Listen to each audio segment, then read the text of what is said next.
Alrighty, and yep, the children folks, you're good to go. And if you have your Bibles, please open them up to 1 Corinthians chapter 8.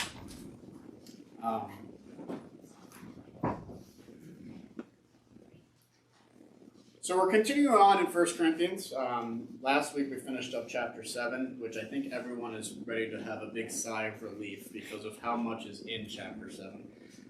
We often don't go over it as congregations, talking about sexuality and marriage and divorce and all of those wonderful things. But it's necessary, I think. I think it's important for us to have done that, to go over and talk about these issues of celibacy and holiness and how God is calling people to live. Now we're going to continue on to in 1 Corinthians chapter 8, and now Paul's going to start a new topic. Before we go ahead and start it, though, let's go ahead and see where we're at. Here's the Great Black World as far as we know it, and Corinth. Okay, so this is Europe. Corinth is right here in Greece. If you go to the next slide, it goes ahead and shows you exactly where Corinth is, which is right here. It's on this isthmus. It made a perfect trading spot when it came to the Roman Empire, which encompassed all of this land. So people would come in here to Corinth, they would do their trading, and then they'd keep going on their way, or vice versa. It became a very big melting pot when it came to the world at that time, just the same way as, let's say, New York or America itself is a melting pot. So there's a lot of different ideas, a lot of different beliefs, a lot of different concepts, getting rich, all these things. It was all there, very similar to today.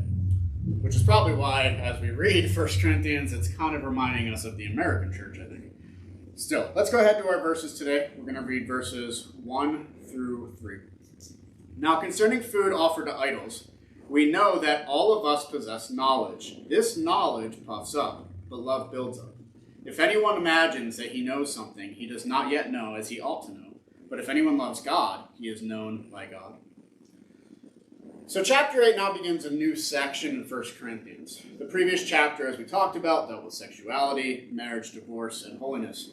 Indeed, the real question was whether there was one lifestyle, the celibate, which was holier than another, which was marriage, and Paul argued at the time, no, that's not the right question. Both can equally glorify God. Now we come into a new topic of discourse, and that is food offered to idols. There are a number of ways to translate this as the Greek is imprecise. It could be the more general food, or it could be more specific to meat. If meat is the focus, then there may be the socio-economic foundation to the problem that's occurring at Corinth. Meat was more of a luxury during the time period, and meat would be found at the temples through the sacrifices. This meat would then be taken at the temple and eaten at the temple, but then it would also find its way to the city streets for sale as well. That the meat or food offered to idols could also be translated differently. It could be translated as consecrated to false deities or sacrificed to false gods. Ultimately, all such translations make the same basic point. Idols were meant to be the physical representation of the invisible deities that were worshipped in ancient times, the pagans. So you think of Zeus, Jupiter, all of these. For food to be placed on the altar before them, it had a sacrificial as well as offering connotation to it. Sacrificial in appeasing the deity's wrath, offering to sustain the deity who would eat the food spiritually. Yet before we can even delve deeply into all this concept of food sacrifice to idols, Paul, what does he do? He changes course right away. Indeed, he focuses somewhat unexpectedly on knowledge by saying, all of us possess knowledge. We notice how the ESV puts it in quotations, and the reason for this is that many scholars hold that Paul is quoting a slogan back to the Corinthians themselves, a statement that they have been making.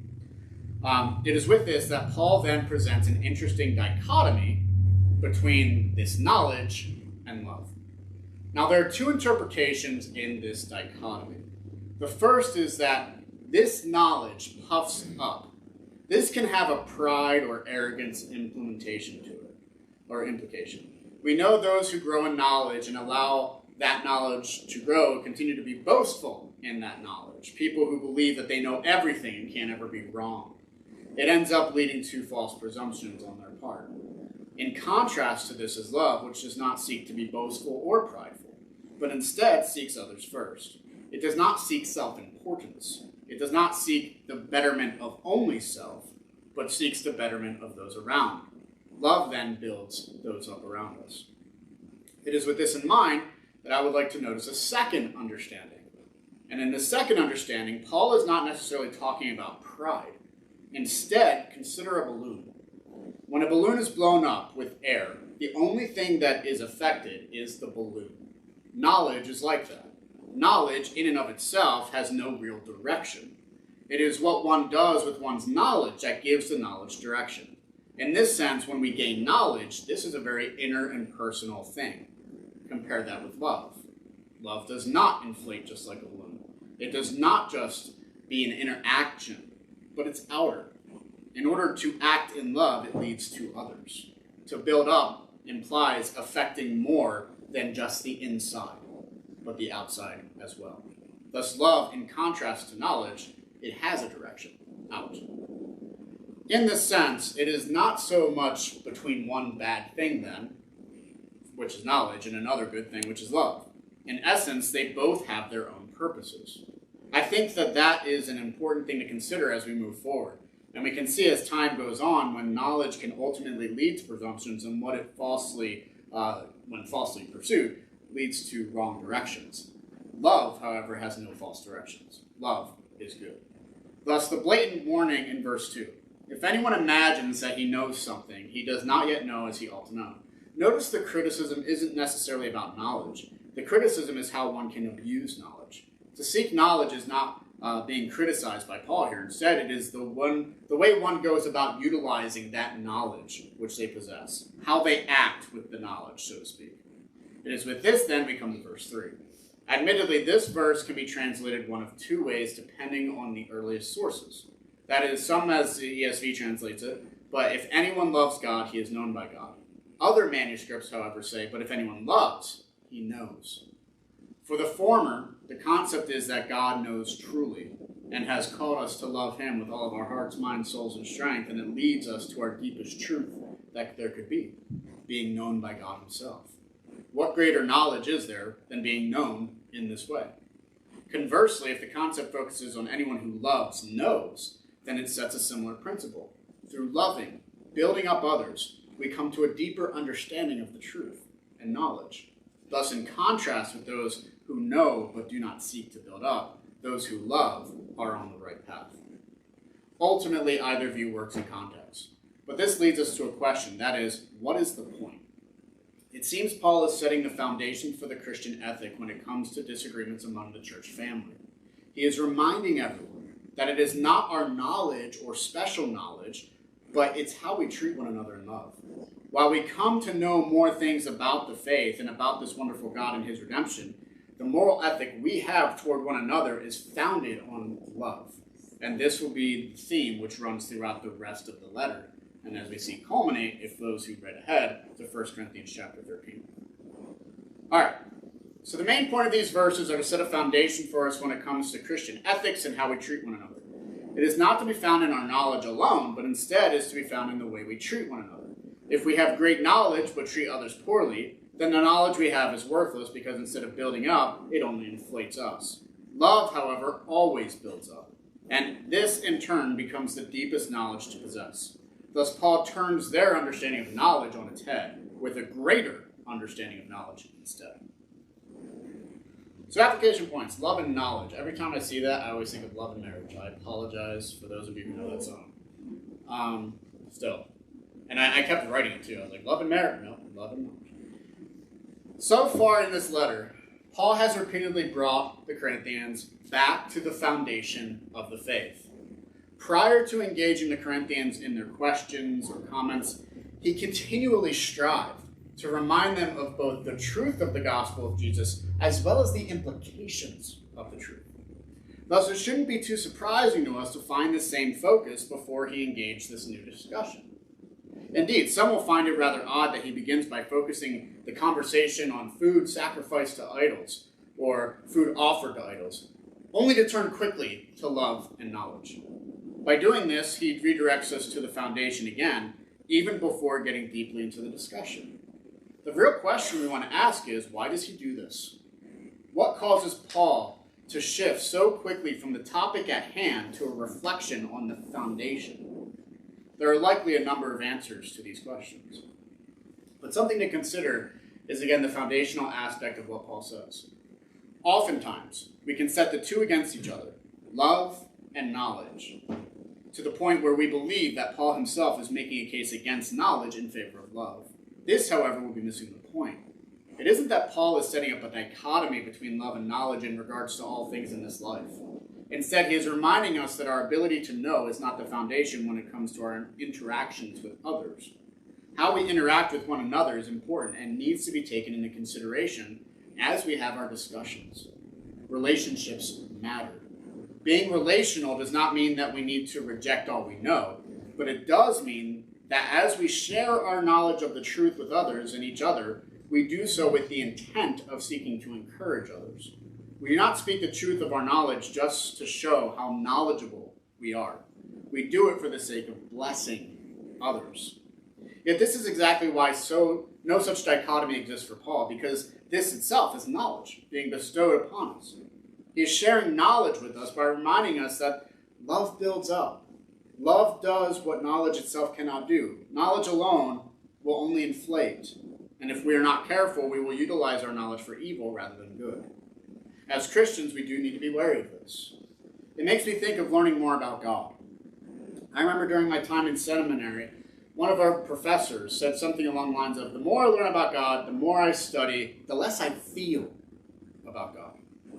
Indeed, there is nothing wrong about learning about God, but there should also make sure that we're not losing our relational aspect in this faith either. Knowledge is inner, love is outer. The warning is also as such. I know many individuals who are incredibly knowledgeable in their theology and scriptures or about God. I know that the more they learn about God and his character, the more they come to and have an understanding of how great this God is. Yet it can also lead them to not doing what they ought to do. Consider the concept of God's sovereignty. God is sovereign over the whole universe. He is sovereign over everything he has created. There are some who will take this then and think, well, why should I pray?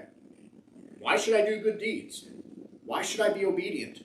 God is sovereign after all, and in the end, he won't even let the sparrow fall to the ground. In this, we see how the knowledge can be directed toward apathy. Even true knowledge, because it is true that God is sovereign. And it can lead to presumptions on our part. And in those presumptions can lead us to becoming disobedient. It can lead us to becoming very unloving instead of loving toward God and each other. This is why, again, I would say Paul is not showing us a dichotomy between love and knowledge here. He's not setting up with choosing one or the other. Instead, it is about a particular kind of knowledge. It is about what we do with the truth and the pursuit of knowledge, where does it lead? This begs the question, though, where does a good pursuit of knowledge lead? I can say where it does not lead. It does not lead to pride. Those who are true seekers of knowledge will begin to realize their own finiteness. First, because we need to learn at all implies we are finite. If we already knew everything there was to know, then we would not need to learn anything. Yet we do need to learn, and therefore it shows how limited we are. Likewise, they will begin to realize the vast amount of knowledge they do not possess. The more one learns, the more one realizes that one does not know as much as one thinks. This leads to further humility in respects to others, because it reminds us that there are always people who are more knowledgeable than ourselves, and every person is more knowledgeable than others when it comes to themselves especially. No matter how much I get to know someone, I will never know them completely. Thus, the knowledge of themselves will always surpass whatever I may know about them. Indeed, this realization of our finiteness then leads to another problem. I call it a problem because it's a somewhat philosophical problem. How can finite beings know anything with certainty? That we are finite implies our lack of certainty. Some will say that we can be certain of things we experience with our senses. We can call such individuals empiricists. They would say that because we can taste, because we can see, hear, smell, and feel, we can know things about the world and we can know things about ourselves. Yet there's a few problems with this. First, there are those with cognitive malfunctions. We know that there are those who hear voices no one else can hear, see things that aren't there, feel things that aren't really there? How can we be certain about our physical experiences if we have so many examples of cognitive dissonance in our world? Likewise, it makes us think of other alternate possibilities for our existence and our experiences. You know, the really fun ones, that we're all living in the Matrix, or we're brains in a vat, and that some mad scientist is poking our brains to give us the impression that what we experience is real, or that we are really living in some kind of demonic illusion. Whether or not these things are likely or probable is not the point. It is that they are at all possible. That causes concern for those who have a finite nature. Under such circumstances, how can we know anything with certainty? This then leads to the other question, which is, do we know anything with certainty? As it is, there are two different questions. If we do know anything with certainty, then the problem is flipped on its head, no longer being our lack of certainty, but how do we have certainty at all? It is from this, I would argue, that we can know that God exists. While it is true that finite beings cannot know by themselves anything with certainty, that is not the case for an infinite God. Such a God can and does know with certainty.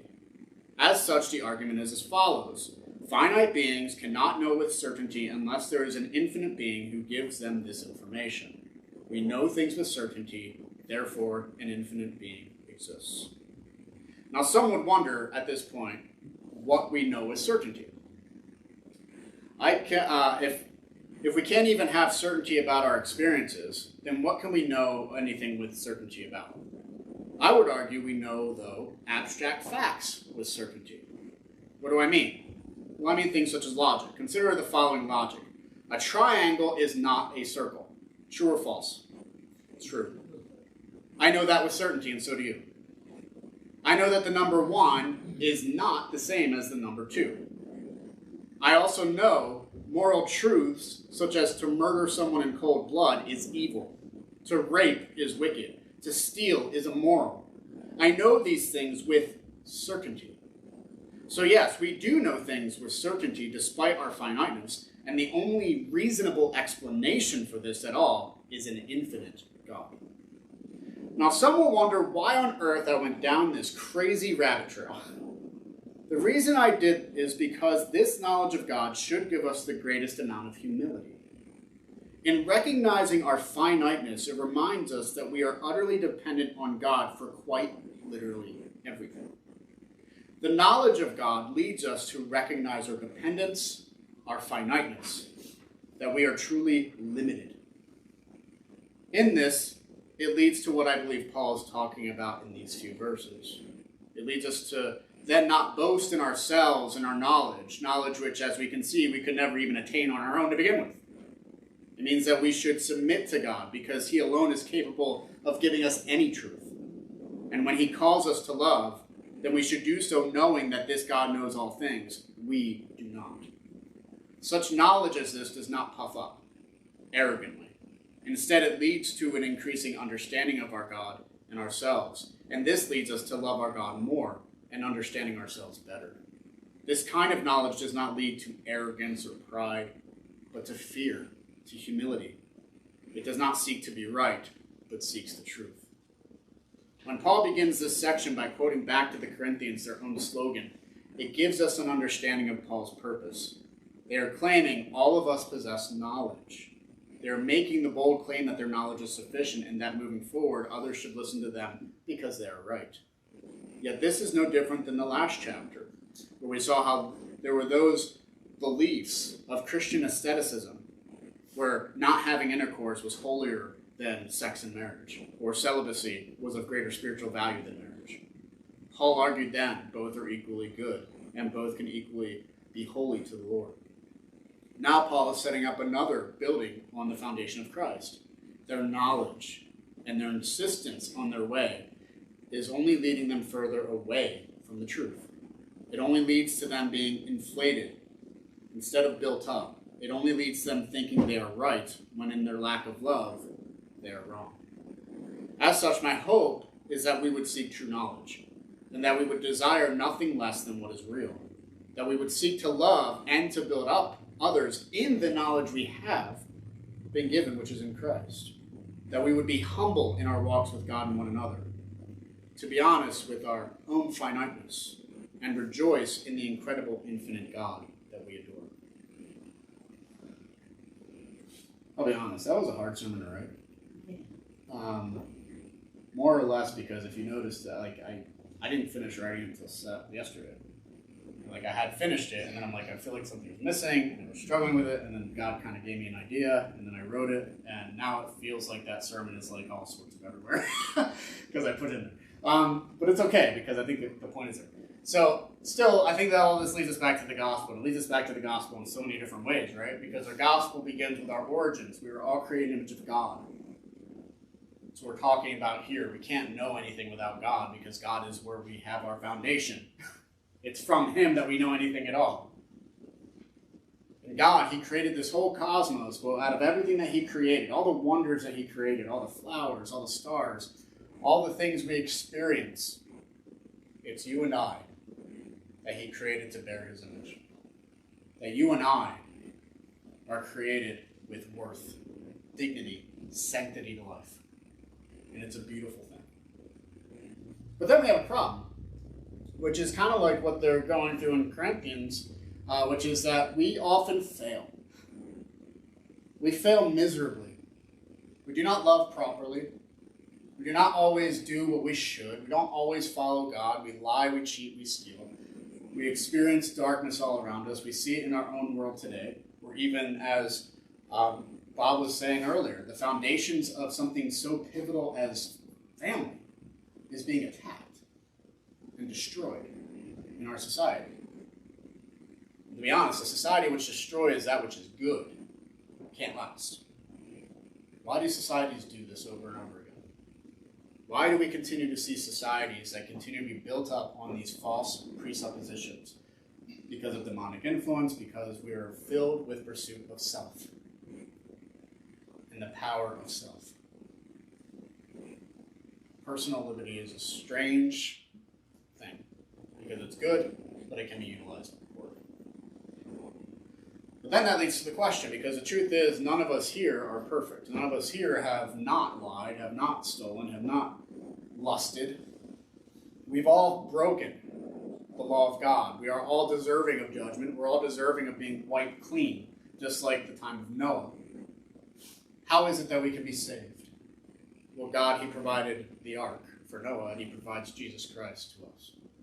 And that it is through the life, death, and resurrection of Jesus that we find redemption. And this redemption is far deeper than just being saved from judgment. It also means we're able to live rightly. It means we're able to follow what God has called us to be originally as His image bearers. It means that we are now transformed from being creatures to being sons and daughters of God. What a beautiful thing. And where does it lead? Well, if we follow in truth, and if we follow Jesus Christ, it leads to glory. And a lot of times we think, okay, yeah, that's glory is far in the future, but the truth is it doesn't always have to be. I see a lot of glory whenever I see faithfulness. The glory of God is bestowed upon us when we see faithful people following a faithful God. Here and now, and then into forever. That's why Paul earlier, remember what he said in the beginning of the letter? He said, build with precious stones, things that'll last. And what do we talk about? What's precious? Following in step with the Spirit. Following Jesus, because love, joy, peace, patience, understanding, kindness, all these things last for eternity. Build your life on these things. You can see the glory here and now. So my hope is that we would learn from this, that we would remember that there is no real dichotomy between love and knowledge, but that we remember that Paul is simply giving us, how do I say this, an existential or foundational aspect of what knowledge and love are. Knowledge, it's good to inflate yourself. It's good to learn. It's good to learn new things and to learn more about God. But don't forget, we have a responsibility to utilize our knowledge well for the love of others, for the love of our God. Now, before we close out, I've been doing this now for 2 weeks. 1 week? I don't know. But if anyone has any thoughts about these verses, does anyone have anything that they'd like to share at this time? Anything that they'd like to question or any encouragement to others, please feel free. Raise your hand if you're in. And if not, we'll pray. All right, let's go ahead and pray. Father, we thank you so much for this time together. We thank you so much for your word and for these few verses which really do set the foundation for us. We ask, Lord, as we continue forward in the faith, that we would desire to know you with all of who we are, and that we would know that we are known by you because of your Son, Jesus Christ. Lord, thank you so much for what you have accomplished.